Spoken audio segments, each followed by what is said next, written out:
Hello guys, welcome to another video. एक ऐसा threat है जो कि इंडिया के लिए बहुत ख़तरनाक है, जो कि यूएस के लिए बहुत ख़तरनाक है, जो कि यूरोपीय यूनियन जो इस वक्त बना हुआ है उसके लिए भी ख़तरनाक है। अगर हम बात करें, पिछले 4 से 5 दिन पहले एक न्यूज़ आई जिसके ऊपर ज़्यादातर लोगों का ध्यान नहीं है और ज़्यादातर लोग और जो गवर्नमेंट साहब कह लें उसको जो है ना बिल्कुल भूल के बैठे हुए हैं। इस वक्त मेन ध्यान लगा हुआ है वो इस वक्त US versus India trade war के ऊपर है, क्योंकि इंटरनेशनल अफेयर्स की बात हो रही है यहाँ पे। लेकिन यहाँ पर एक बहुत इंपॉर्टेंट चीज़ ये है कि 4 से 5 दिन पहले एक न्यूज़ आई थी और आपने भी शायद देखी हो कि चाइनीज़ J-20 जो एयरक्राफ्ट है उनका, फाइटर जेट आप कह सकते हैं, चाइनीज J-20, जिसमें टेक्नोलॉजी बहुत ज़्यादा एडवांस है, रडार सिस्टम बहुत एडवांस है, हर चीज़ बहुत ज़्यादा एडवांस लगाई गई है। अब J-20 का अगर हम कंपैरिजन करते हैं तो उसका कंपैरिजन आता है F-22 रैप्टर जो उनका जो फाइटर जेट है यूएस का, और उसके अलावा F-35 से। तो लेकिन हुआ क्या है? हुआ ये है कि J-20 जो चाइनीज फाइटर जेट है वो ताइवान के करीब गोल चक्कर लगाकर अच्छा खासा टाइम स्पेंड करके वापस चला गया अपनी बेस पे, जो कि चाइना में है। चाइना से उड़ा था और चाइना से ही वापस वहाँ पे वापस चला गया, वो ताइवान का चक्कर लगा गया। ताइवान का जिसको नहीं पता मैं उसको बता देता हूँ। ताइवान एक छोटा सा हिस्सा है, मतलब आप कह लें कि आयरलैंड टाइप है एक, जो कि चाइना के बिल्कुल करीब है, और चाइना कहता है ये हमारा हिस्सा है। ताइवान कहता है कि हम इंडिपेंडेंट हैं, और यूएस ताइवान को ऑब्वियसली सपोर्ट करता है क्योंकि राइवलरी चाइना और यूएस की बहुत ज़्यादा चलती है। तो यूएस भी सपोर्ट करता है वहाँ ताइवान के करीब, ताकि अगर कोई चाइनीज प्लेन ना जा सके, कोई चाइनीज मिसाइल ना जा सके, वहाँ पे यूएस ने, जापान ने, मलेशिया ने और भी एक दो कंट्रीज़ ने अपने डिफेंस सिस्टम लगाए हुए हैं, क्योंकि ताइवान की अपनी कोई आर्मी इतनी है नहीं, तो वहाँ पे उन्होंने डिफेंस सिस्टम लगाए हुए हैं ताकि अगर चाइनीज़ जो है ना अगर कोई छेड़खानी करते हैं तो वो डिफेंस सिस्टम उनको उड़ा देगा।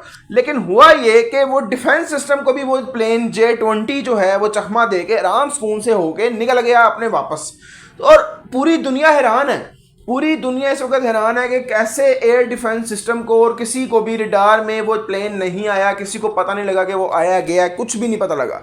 और इस वजह से पूरी दुनिया बहुत ज़्यादा शौक में है। और सबसे ज़्यादा अगर किसी को टेंशन है इस बात की तो वो है यूएस और दूसरा है इंडिया, क्योंकि यूएस और इंडिया इन दोनों के साथ चाइना की बहुत ज़्यादा लगती है, राइवलरी होती है, हर वक्त बनी रहती है।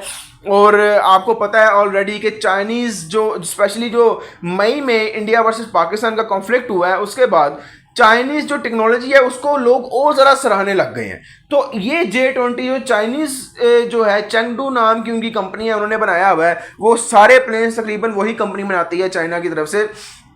तो अब लोग और स्पेशली इंडिया बहुत परेशान है, क्योंकि अगर इतने एडवांस रडार सिस्टम ने, इतने एडवांस डिफेंस सिस्टम ने उस प्लेन को नहीं पकड़ पाया, उस प्लेन को नहीं पहचान पाया कि ये हमारे पास से होकर गुजरा है, तो इंडिया के अगर पास से होकर गुजरता है या इंडिया के अंदर भी आ जाता है तो इंडिया का भी पहचानना और उसको रिकॉग्नाइज करना वो बहुत ज़्यादा मुश्किल हो जाएगा। तो इसलिए बहुत ज़्यादा दुनिया जो है ना, स्पेशली ये दोनों कंट्रीज़ बहुत ज़्यादा परेशान हुए हैं। अगर हम J-20 की बात करते हैं फॉर एग्जांपल, तो J-20 एक स्टेल्थ फाइटर जेट है और उसके अलावा इसकी स्पीड 2.2 मैक से भी बहुत ज़्यादा है और अच्छा खासा तेज़ है ये। और अगर हम इसके मुकाबले में राफेल की बात करें या F-35 की बात करें तो वो जनाब वो इतना ज़्यादा नहीं आते, वो 1.5 से ऊपर मैक से ऊपर नहीं जाते।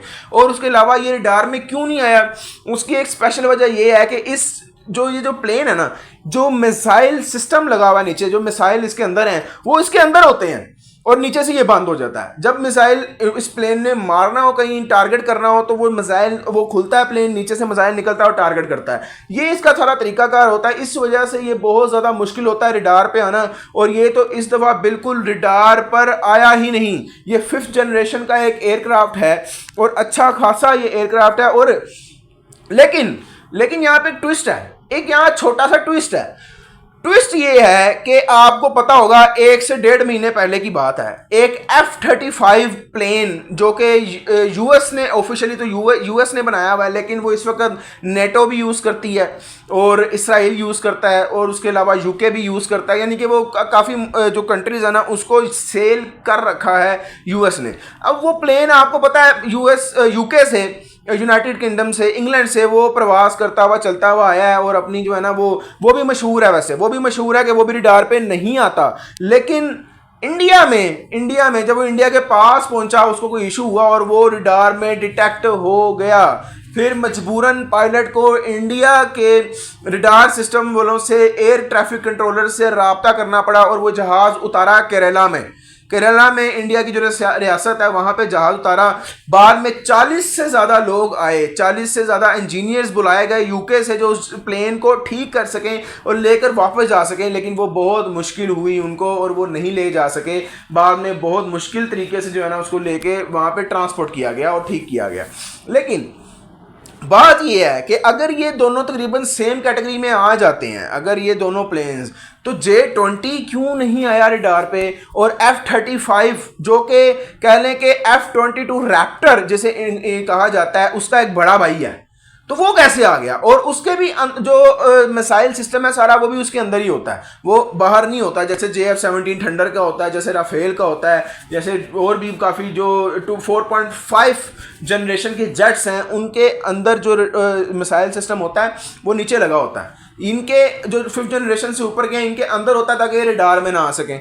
तो वो कैसे आया, तो यानी इंडिया के पास भी ऐसी टेक्नोलॉजी है कि वो उसको कर सकते हैं टैकल, उसको ढूंढ सकते हैं। लेकिन द पॉइंट इज़ दैट कि कब अगर J-20 या J-35 जैसे स्टेल्थ 5th जनरेशन जेट्स जो कि रडार पे बहुत मुश्किल से आते हैं, नामुमकिन है तकरीबन उनको रडार पे लेकर आना, क्या ये पकड़े जाएंगे?